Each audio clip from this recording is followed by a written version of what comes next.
बिस्मिल्लाहिर्रहमानिर्रहीम, अस्सलाम वालेकुम डियर व्यूअर्स। जैसा कि आपको पता है कि कोरोना वायरस के सिम्टम्स क्या होते हैं, लेकिन इस वीडियो में मैं आपको उसी वार्निंग सिम्टम्स के बारे में बताऊंगा जो कोरोना के पेशेंट्स को अक्सर सामने आ जाते हैं।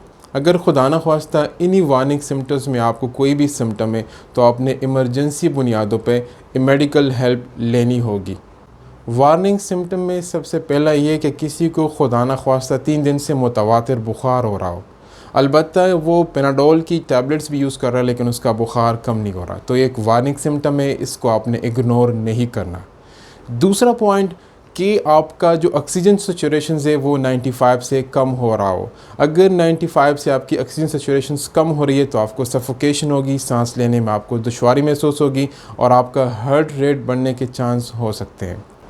तीसरा पॉइंट है कि आपका जो सिस्टोलिक ब्लड प्रेशर है अगर वो 80 डिग्री से कम आता हो तो इट्स मीन्स कि आपने इसको ध्यान में रखनी है और इमरजेंसी बुनियादों पे आपको मेडिकल हेल्प की ज़रूरत है।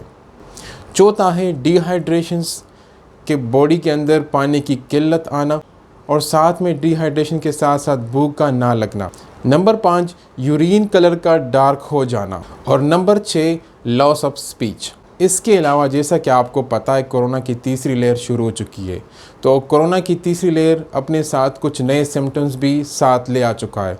उसमें सबसे जो कॉमन है वो है होंठों का खुश्क हो जाना और मुंह में पानी का कम होना। इसके अलावा कई मरीज़ों में टंग इन्फ्लेमेशंस और माउथ अल्सर्स के सिम्टम्स भी देखे जा चुके हैं।